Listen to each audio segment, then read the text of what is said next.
Hi friends, ప్రత్యేకించి ఈరోజు పిఠాపురం నియోజకవర్గం గురించి అయితే నేను చెప్పాలి. ఎందుకంటే రాజకీయంలో అనేక ఎత్తుగడలు ఉంటాయి, అనేక వ్యూహాలు ఉంటాయి. అంటే ఒక ప్రత్యర్థిని ఓడించడానికి అనేకమైన వ్యూహాలు పన్నొచ్చు. ఎందుకంటే ఇక్కడ గెలుపు ఓటములు అనేవి ఒక పార్టీకి, ఒక రాజకీయ పార్టీకి ప్రధానమైన లక్ష్యం అన్నమాట. ప్రధానమైన గెలుపు అనేది ప్రధానమైన లక్ష్యం ఒక రాజకీయ పార్టీకి. అది ఏ పార్టీ అయినా కావచ్చు, బీజేపీ అయినా కావచ్చు, టీడీపీ అయినా కావచ్చు, నెక్స్ట్ జనసేన అయినా కావచ్చు, వైసీపీ అయినా కావచ్చు. ఏ పార్టీ అయినా సరే ఎన్నికల బరిలోని గెలవాలనే ఒక పోటీ అనేది ఉంటుంది. ఆ విధంగానే కొన్ని వ్యూహాలు అనేది వేస్తాయి, కొన్ని చాలా తెలివిగా కొన్ని వ్యూహాలు అయితే వేస్తాయి.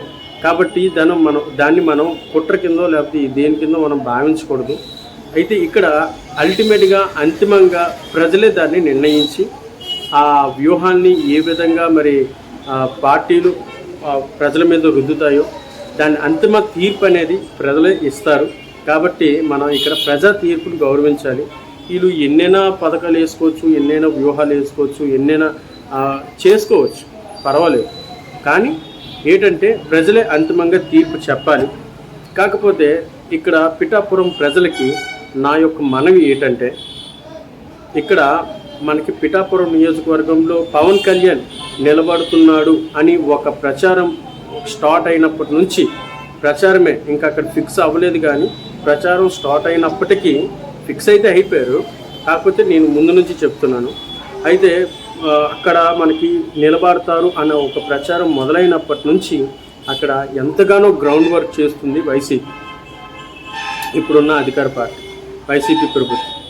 కానీ వాటినన్నిటినీ అక్కడున్న ప్రజలను అయితే కంప్లీట్గా తారుమారు చేసేస్తున్నారు.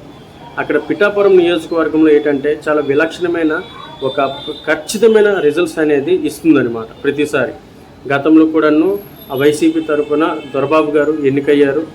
దాని తర్వాత ఇప్పుడు రేసులో ఉన్న టీడీపీ అభ్యర్థిని మరి అక్కడ కూటమి అభ్యర్థిగా పవన్ కళ్యాణ్ నిలబడుతున్నప్పటికీ కూటమిలో భాగంగా కూటమి తాలూకా దీనికి లోబడుతూ మరి అక్కడ ఉన్న మరి ఎవరైతే టీడీపీ అభ్యర్థి ఉన్నారో వాళ్ళు ఎంతగానో స్వేచ్ఛగా స్వచ్ఛందంగా వారి తాలూకా ప్రతిదీ పక్కన పెట్టి కూటమిని గెలిపించాలనే ఒక నిబద్ధతతోటి వాళ్ళందరూ ప్రయాణమైతే అవుతున్నారు. సమిష్టిగా జనసేన, టీడీపీ, బీజేపీ మొత్తం సమిష్టిగా ముందుకైతే వెళ్తున్నారు. అయితే వారి పని వారు ఉన్నారు, మరి ఇక్కడ వైసీపీ వాళ్ళు వైసీపీ పనిలో ఉన్నారు. అయితే ఇక్కడ ఏంటంటే ఒక బలమైన అభ్యర్థిని ఓడించాలంటే అనేకమైన ఎత్తుగడలు ఉంటాయి, వ్యూహాలు ఉంటాయి. దాంట్లో ఒక భాగమే ఇది అన్నమాట. అంటే పవన్ కళ్యాణ్ పేరు మీదుగానే మరొక 2 నామినేషన్ వేయడం, అదేవిధంగా జనసేన పార్టీ గుర్తు కింద గాజు గ్లాస్ అనేది ఇవ్వడం జరిగింది కదా, దానికి ప్యారలర్గా ఉన్నట్టు ఒక బకెట్, ఒక మగ్గు అనేది ఇవ్వడం జరిగింది. ఒకసారి నేను ఈ పక్కన వేస్తాను చూడండి, చాలా క్లియర్గా. అంటే మనకి ఏ విధంగా ఉందంటే అక్కడ పేర్లు కూడాను చాలా సిమిలర్గా ఉన్నట్టుగా ఉన్నాయన్నమాట. ఇప్పుడు మనకేంటంటే ఇప్పుడు మన యువత పవన్ కళ్యాణ్ ఎవరో తెలుసు, ఆయన చేసిన పోరాటం అనేది తెలుసు, వారు బయటకు ఎలాగ వచ్చారో తెలుసు, అన్ని విధాలుగా మనకు తెలుసు. ఇప్పుడున్న యువతకైతే అతని గురించి ప్రత్యేకించి అడ్రస్ అయితే అవసరం లేదు. కానీ ఒక 40 అబోవ్ 50 అబోవ్ వాళ్ళకి పవన్ కళ్యాణ్ కొంత మేరకు తెలుసు, కానీ వాళ్ళ ఇంటి పేరు మీద చిన్న అవగాహన అనేది పోతుంది. సో ఇక్కడ వేసినట్టుగా ఈ విధంగా ఇది కూడా ఒక వ్యూహమే అనుకోవచ్చు. ఎందుకంటే అతనికి ఇప్పుడు గెలుపు అనేది ప్రాధాన్యం కాదు, అతనికి మెజారిటీ ప్రాధాన్యం. కాబట్టి అతనికి 1 లక్షకు పైగా మెజారిటీ రావాలి అనేసుకునే చూస్తున్నా. అక్కడ ఉన్నదే 2 లక్షల పైగా మరి ఓట్లు. కాకపోతే పవన్ కళ్యాణ్కి 1 లక్షకు పైగా రావాలి అని అందరూ అక్కడ గ్రౌండ్ లెవెల్లో పోరాడుతున్నారు. అయితే మ్యాక్సిమం చాలా సర్వేలు చెప్తున్నాయి అంతవరకు రాకపోవచ్చు, ఒక 50,000 వరకు 40,000 వరకు మెజార్టీ అయితే రావచ్చు అనేసుకుని అంటున్నారు. అయినా సరే ఆ మెజార్టీ కూడాను రాకుండా ఉండడానికి మరి ప్యారలర్గా మరి అక్కడ పేర్లు అయితే ఇవ్వడం జరిగింది.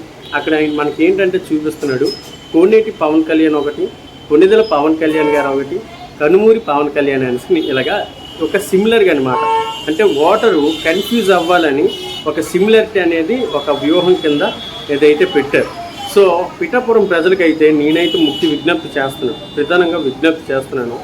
పిఠాపురం రానున్న కాలంలో ఖచ్చితమైన మంచి అభివృద్ధి ప్రాంతంగా పేరొందుతుంది. ఎందుకంటే పవన్ కళ్యాణ్ గారు కొత్త వ్యక్తి అనమాట.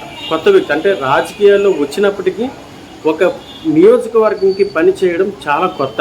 అతను నిలబడిన ప్రాంతాన్ని సాయశక్తుల అభివృద్ధి చేయడానికైతే అతను ఖచ్చితంగా ప్రయత్నిస్తాడు. ఎందుకంటే అతను పార్టీని బలోపేతం చేయడానికి, దీని విధంగా ప్రజలందరూ నన్ను నమ్మడానికి ఖచ్చితంగా ఒక ప్లాట్ఫామ్ని అయితే క్రియేట్ చేయాలి. కాబట్టి అతను ఏంటో ఈ పిఠాపురం నియోజకవర్గాన్ని అద్భుతంగా అభివృద్ధి చేస్తాడు అనేసి పక్కాగా చెప్తున్నాడు. మనం దాన్ని విశ్వసించవచ్చు. కాబట్టి పిఠాపురం ప్రజలకైతే చిన్న విజ్ఞప్తి, మీరు ఎవరైనా ఇంకా యువత ఓట్లు వెయ్యాలి, జనసేన పార్టీకి వెయ్యాలి అనేటప్పుడు, వెయ్యాలి అని గ్రౌండ్ లెవెల్లో పనిచేస్తున్న ప్రతి అభ్యర్థులను, గ్రౌండ్ లెవెల్లో పనిచేస్తున్న ప్రతి కార్యకర్తలను మీరు పర్టికులర్గా కొణిదెల పవన్ కళ్యాణ్ గ్లాస్ గుర్తు అని మీరు ప్రచారం చేయాల్సిన ఆవశ్యకత అయితే ఉంది. ప్రచారం మీన్స్ అవగాహన, అంటే పెద్దవాళ్ళు అవగాహన తెప్పించాల్సిన అవసరం చాలా మటుకే ఉంది. కాబట్టి ఈ వ్యూహాలన్నీ ఉండడం తప్పని కాదు. కాకపోతే దీన్ని కూడాను మనం ఇంకా ఎక్కువ అవగాహన కల్పించే విధంగా ఆ గ్రౌండ్ లెవెల్లో వర్క్ చేయాలన్నమాట.